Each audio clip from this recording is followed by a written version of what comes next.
Bonjour, je vous propose aujourd'hui la lecture d'une nouvelle parue dans l'anthologie Naughty Dragons aux éditions Naughty Sheets. Et c'est une nouvelle qui est parue en 2017 parmi une dizaine d'autres nouvelles euh, de, de très bons auteurs. Vous retrouverez dans ces nouvelles-là, dans cette anthologie, des nouvelles à la fois certaines comiques, d'autres plus sombres, dans des styles aussi variés que du steampunk, de la fantasy, de la science-fiction. Et vous allez, juste pour citer les auteurs qui sont présents, vous allez retrouver une nouvelle d'Alizé Villemain, Delphine Edouin, Karine Renberg, Patrice Kellar, Christophe Ollery, Guillaume Chaud, Xavier Vatillon, Steven Corvès et H.P. Merel. Voilà. Et donc je vais vous proposer la mienne, qui fait également partie du lot, qui s'appelle Le mystère du Bigorre doré. C'est une nouvelle que j'aime beaucoup, du coup, bah voilà, c'est celle que j'avais envie de vous proposer aujourd'hui. Donc, allons-y, je sors le texte. Alors, Le mystère du Bigorre doré. Lettre de Shyam-Tram, éminent serviteur de l'Académie impériale des sciences, de métaphysique et de philosophie. Ainsi qu'ordonné par l'empereur céleste, je me rendis dans le village de Pratukolden, au pied des monts sacrés, d'où nous furent rapportées les rumeurs d'une maladie mortelle inconnue. J'épargnerai au conseil des mandarins les péripéties de mon voyage à travers la jungle millénaire, percée de sentes connues des seuls initiés, pour exposer d'entrée le cœur de ma mission.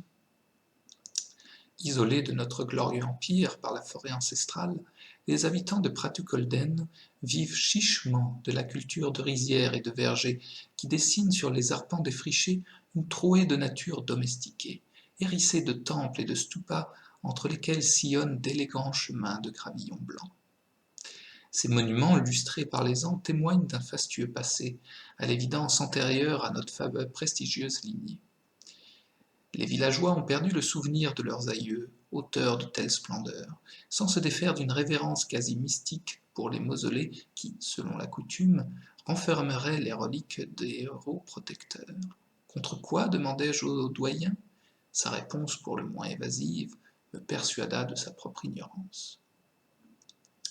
Dès mon arrivée, je m'enquis du sort des victimes de l'épidémie. À ma grande déception, nos patients avaient succombé des semaines auparavant. Le fléau avait sans doute déjà disparu du village lorsque le messager délivra la sinistre nouvelle à l'académie. Au moins écartions-nous la menace de contagion, mais je ne cacherai pas ma frustration d'avoir réalisé si éreintant voyage sans pouvoir commencer mes études. Pour ne pas revenir bredouille, je glanai le maximum d'informations sur les causes et les symptômes du mal. Je réalisai vite que les victimes, toutes membres de la même famille, habitaient une ferme perdue à plusieurs lieues dans les profondeurs de la jungle. Quant aux symptômes, les témoins décrivirent les manifestations typiques d'une fièvre fulgurante. Drapés d'une robe finement tissée, teintée d'indigo presque noir que rehaussait une coiffe ornée de perles turquoises et de bijoux d'argent, la guérisseuse imposait son autorité par sa seule présence. Dès lors, je ne pouvais balayer ses propos comme je l'aurais fait d'un simple paysan. Il y avait pourtant raison à moquerie.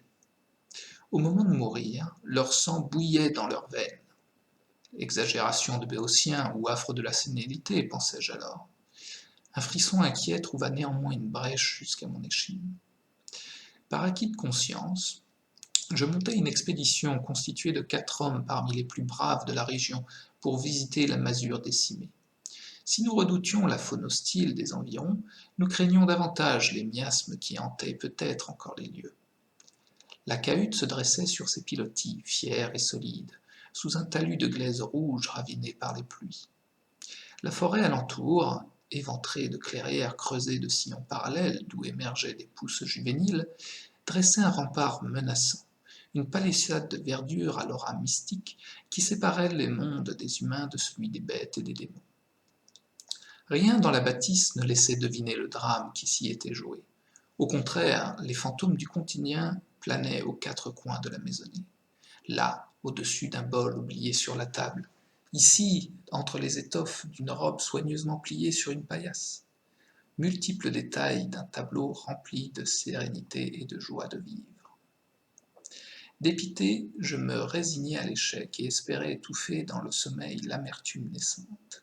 C'est en cherchant de l'eau pour cuire notre dîner que le dénommé Tambun rencontra la première créature. Taifutran, venez vite, hurlait-il du fond du champ. Sa voix vibrait de trémolo émerveillé. Tout à fait cessante, nous nous précipitâmes vers Tambun, qui nous montra sa découverte, bouffi d'orgueil. Posé sur une souche en lisière de forêt, un lézard guère plus long que le pouce nous observait d'un air intrigué, bien moins pourtant que nous-mêmes, frappés de stupéfaction. Ses écailles d'or scintillaient comme la surface d'un lac enflammé par l'incandescence de l'aube, depuis le rouge sanguin des braises jusqu'au blanc du soleil au zénith. Les vagues chatoyantes ondulaient du bout de son museau jusqu'à la pointe de sa queue, au diapason des palpitations de son petit cœur emballé. Ses pattes se dressaient roides sous son corps et non ancrées à l'horizontale ainsi qu'il est de coutume chez ses cousins auriens. Taillé pour la rapidité, je devinais la dentition d'un prédateur que le spécimen dévoila à l'occasion d'un croassement nasillard. Le cri attira ses congénères par myriades qui tapissèrent la lisière d'un voile mordoré de langues bifides aux oscillations hypnotiques. Les sifflements de la nuée se muèrent en grondements affamés. Nous hésitions cependant à fuir de peur de déclencher la curée. L'un de nous avait emporté une torche allumée en prévision du crépuscule qui enveloppait la jungle de ses bras céruléens, soudain animés de feulements menaçants et de râles d'épouvante. Il tendit son brandon vers l'animal le plus proche et inclina la tête de côté avec une expression comique, presque insultante, à mi-chemin entre l'amusement et la condescendance. Lorsque les flammes léchèrent sa peau squameuse, il accueillit le brasier telle une main venue le caresser et roucoula de plaisir. Je devine, vénérable maître, vos mines désabusées quant à la lenteur d'esprit de votre serviteur. Les indices ainsi cumulés auraient dû naturellement rappeler les écrits de l'érudit Baolong et son étude des divinités. Son chapitre sur les dragons des monts sacrés donnait moult avertissements sur les élémentaires, en particulier ceux de l'incandescent, de loin les plus héritables. Je me trouvais, hélas, fort dépourvu de jugement en cet instant de fascination mêlée de terreur. Nous reculâmes à pas prudents, sans jamais quitter la horde du regard. Lorsque nous fûmes à 100 pas, distance que je pensais raisonnable pour se garder de si petites bêtes, grossière erreur, je détalai sans demander mon reste. Le trajet jusqu'à la cabane me parut interminable, et le sol truffé d'embûches, qui, je l'aurais juré, n'existait pas un quart d'heure plus tôt. J'arrachai à grande peine mes sandales de la terre retournée, soudain lestées de la misère du monde. Je trébuchais contre un trou de vase ou un roc vicieux à moitié enfoncé dans la mélasse. J'avalais des bouchées de moustiques venus se régaler d'une proie trop occupée à fuir pour les chasser. La jungle entière semblait vouée à ma ruine. J'entendais derrière moi des cris d'effroi occultés par les saccades de mon cœur et le flux turbulent de mes veines qui frappait mes tympans à un rythme effréné. Mon attention se concentrait sur mon objectif, la silhouette de la cabane dont les murs de bambou me semblaient des remparts impénétrables. Espoir illusoire d'un esprit paniqué. Je sentis la morsure à 50 pas du refuge, une petite incision à peine perceptible sous la clavicule anesthésiée par une salive plus puissante qu'une décoction de mafezane. Je vis la créature sur mon épaule, éblouissante dans son manteau doré, cramponnée aux plis de ma tunique cisaillée et affairée à élargir la plaie pour la sucer tel un vampire. Il se passa alors une chose incroyable que je peine à décrire tant je doute de mes propres souvenirs. En l'espace d'une respiration, le dragon se dessécha, vidé de l'intérieur pour ne laisser qu'une enveloppe brunâtre, racornie et parcheminée. Une brûlure fugace m'élança le long du bras et jusqu'au haut du cou, m'arracha un hurlement, lui-même rendu insoutenable par l'inflammation du larynx. Puis la douleur s'estompa aussi vite qu'elle était venue et disparut tout à fait avant de pouvoir comprendre ce qui m'arrivait. L'élan de ma course, tendu par une mécanique imperturbable, souffla la mue qui se désagrégea en poussière cendrée, laissant derrière elle une coupure coagulée nimbée d'un maléfice inconnu. L'attaque de la nuée vorace cessa d'elle-même lorsque nous approchâmes de la cahute. Pour la première fois, je m'autorisai un regard en arrière et retrouvai avec soulagement mes 4 compagnons indemnes. Tout va bien ? Question rhétorique. L'horreur d'une mort imminente creusait toujours les visages éprouvés. Une rapide inspection révéla la même cicatrice sur chacun de mes acolytes, qui m'assaillirent de questions angoissées. Autant de gifles pour mon orgueil d'une ignorance coupable. Fouetté au sang par les reproches silencieux de mes compagnons, je me jurai de trouver la réponse au plus vite. Nous repartîmes donc en pleine nuit vers Pratukolden, préférant de loin la rencontre avec un tigre plutôt que l'attente du retour des lézards dorés. La rumeur se propagea sitôt notre arrivée dans le village fébrile, et nous fûmes bientôt accueillis en miraculés, malgré l'heure matinale. J'abandonnai mes compagnons aux soins de leurs proches pour m'entretenir avec le doyen et la guérisseuse. Je montrai ma blessure aux 2 sages qui l'examinèrent avec étonnement. La famille Ho ne portait pas de telles marques, assura la guérisseuse. Peut-être avait-elle déjà cicatrisé. Ont-ils évoqué ces créatures ? En proie au délire, leurs paroles n'avaient plus de sens, dit le doyen. Connaissant ces têtes de bois, je ne serais pas étonné qu'ils aient abandonné leur ferme au dernier moment. Si c'est le cas, rétorquai-je avec un maigre espoir, cela nous laisse quelques semaines avant que notre état ne dégénère. Qu'est-ce qui vous fait croire que ces dragons sont à l'origine de la maladie ? Demande la guérisseuse. Rien ne me permet de le confirmer. Toutefois, trouver ces créatures inconnues aux abords de la ferme, contaminées, relève d'une étrange coïncidence. Sans l'avouer ouvertement, le sort de la famille décédée m'indifférait. Si la morsure se révélait mortelle, il me fallait trouver un remède, quel que soit le lien avec les malheurs de la défunte famille. Et pour cela, il me fallait en apprendre davantage sur ces créatures. Avez-vous des manuscrits qui traiteraient de ces dragons ? Pas dans notre langue, déclara le doyen. Si de tels écrits existent, ils datent du vieux royaume. Lisez-vous le sanskrit archaïque ? Il est frustrant de constater combien son laxisme estudiantin se paye au prix fort dans les moments critiques. Mes rudiments de linguistique me permettaient de déchiffrer nombre d'ouvrages anciens, sans être à l'abri d'un fâcheux contresens. Le doyen ramena du plus vieux temple du Pratukolden un rouleau de parchemin protégé dans un cartouche de cuir luxueux et de bois verni, fermé d'une lanière de soie rouge sur laquelle était écrit en idéogramme moderne « L'édit de Shuyendan ». Un grand maître de l'ancien royaume, expliqua le doyen. Tenir entre mes mains ce texte vénérable m'emplit d'une bouffée de déférence. L'œuvre millénaire avait sans doute été recopiée plusieurs fois pour parvenir jusqu'à nous en si bon état, alors même que sa langue d'écriture avait été peu à peu oubliée, réservée à de rares érudits.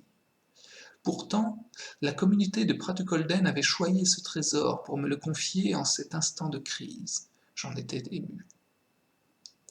Sitôt déroulé, l'odeur d'encre et de fibres séchées flatta mes narines et tira sur mes lèvres un sourire de contentement. Le contact sous mes doigts du papier craquelé chatouilla mon bras de frissons délicieux.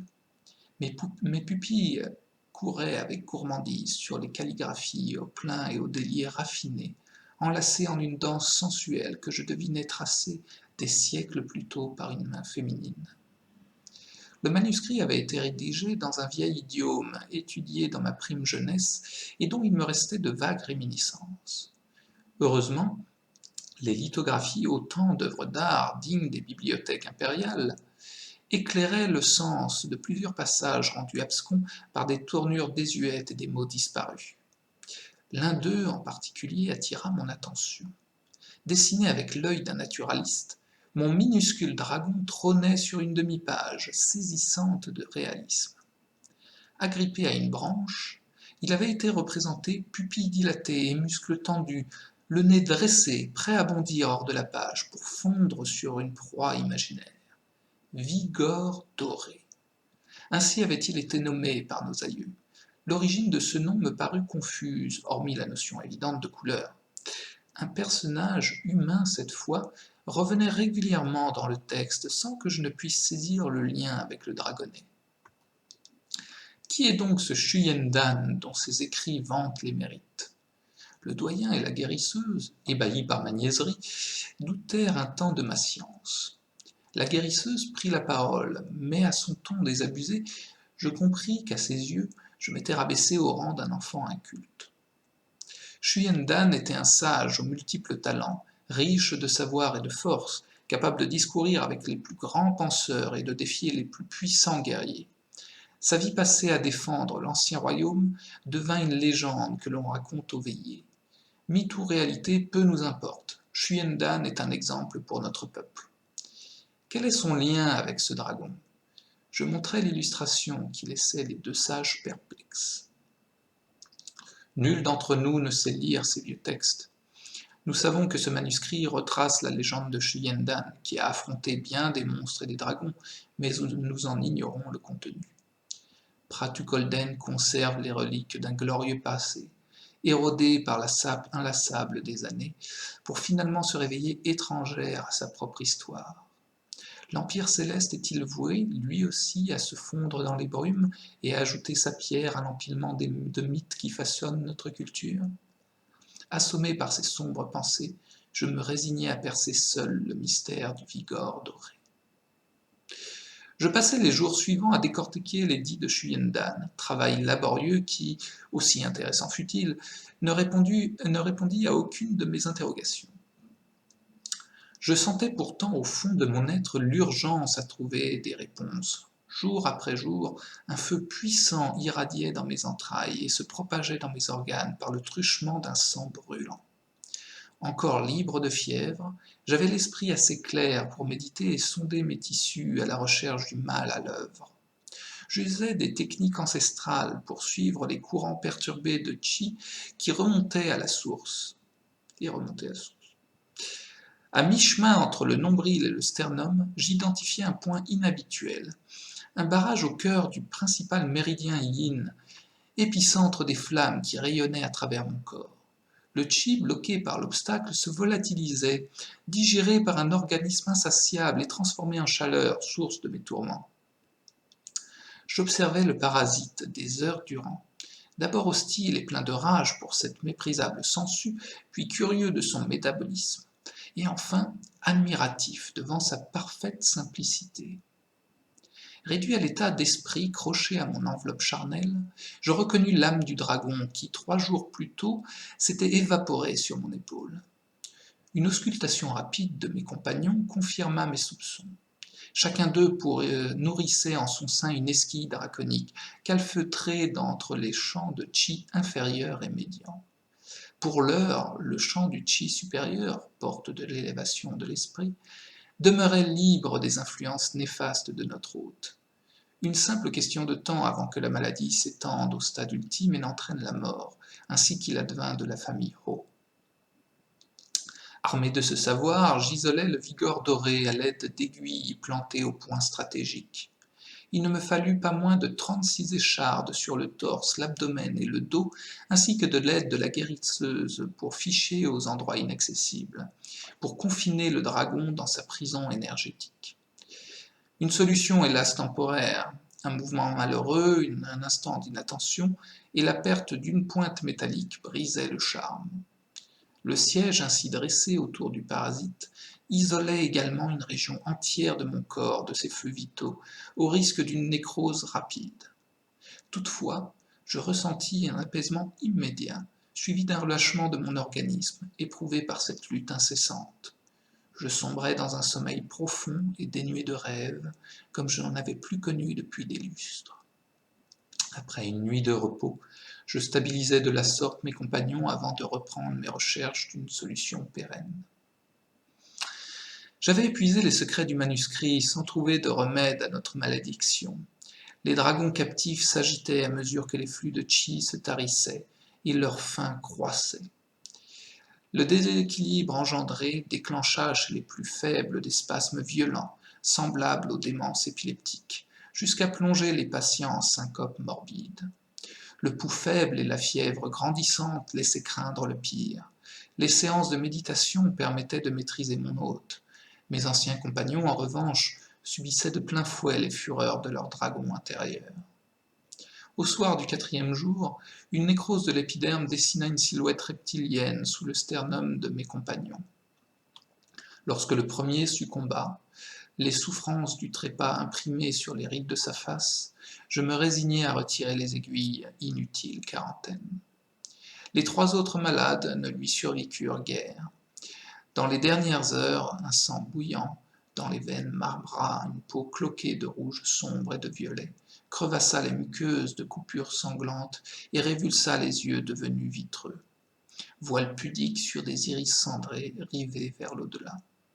Lorsque je leur fermai les paupières, je vis dans leurs traits mon avenir proche. Seules mes séances de prière et de méditation retardèrent la terrible destinée. Je mis à profit ce sursis pour examiner de plus près les nombreux stupas du village. Ces tertres somptueux sont érigés en l'honneur de personnages illustres, et j'avais bon espoir de découvrir parmi eux des traces du fameux Shuyendan, si tant est que ce héros ait existé ailleurs que dans les contes locaux. Je retrouvai le nom sur plusieurs pierres, souvent en guise de référence pour mettre en exergue le prestige d'un roi ou d'un prêtre. On associait toujours Shuyendan à la piété, l'humilité et l'abnégation, vertu cardinale d'un homme respectueux des traditions. Hélas, je ne trouvai aucun monument érigé au nom même de l'érudit. Je m'obstinai encore au fond de cette impasse le jour de l'incinération de mes courageux compagnons. Le village au complet observa avec crainte et colère la danse joyeuse des flammes, véritable cilice sur les cœurs affligés. Le brasier dévora les corps emmaillotés de tison, lentement, avec délectation, ultime victoire du dragon, élémentaire de l'incandescent. Jamais nous n'aurions dû déboiser cette clairière, murmura un villageois aigri. Cette discrète remarque souleva chez moi un intérêt nouveau. Peut-être avais-je abordé le mystère sous un mauvais angle. Dès la fin de la cérémonie, je me rendis chez le doyen qui confirma les propos. La famille Ho venait de défricher sa parcelle, mais je ne vois pas en quoi cela nous avance.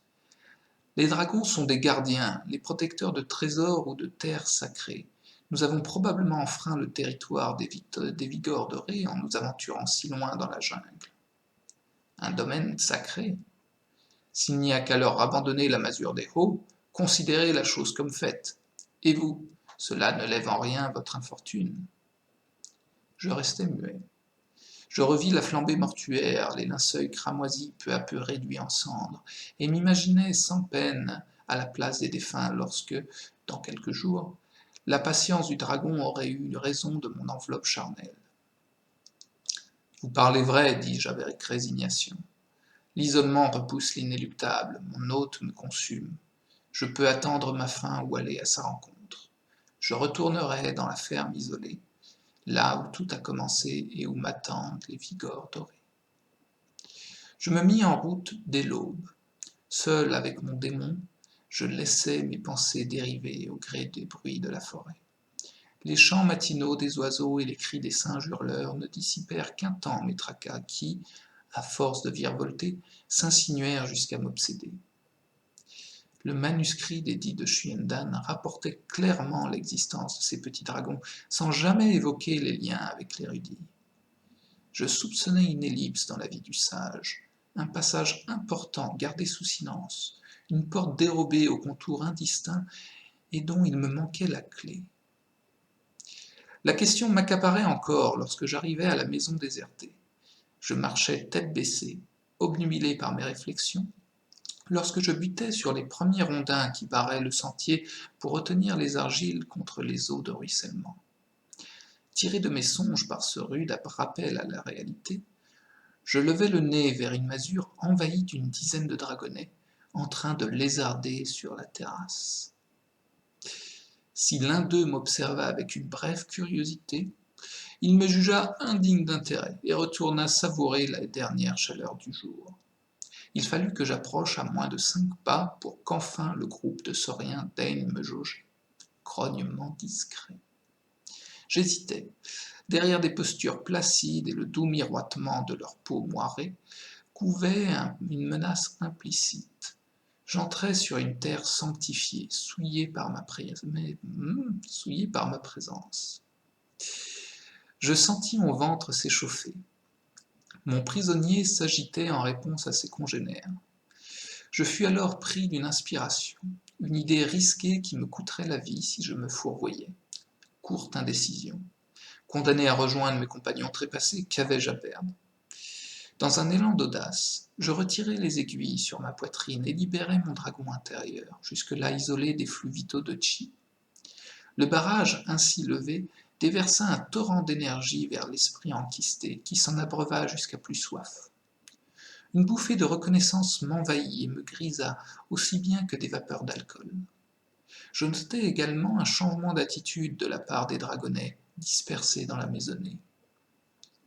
L'hostilité s'était envolée au profit de regards complices.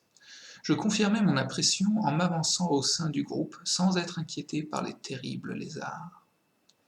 Entouré de cet étrange comité, je m'assis en tailleur face au soleil couchant et me mis à méditer.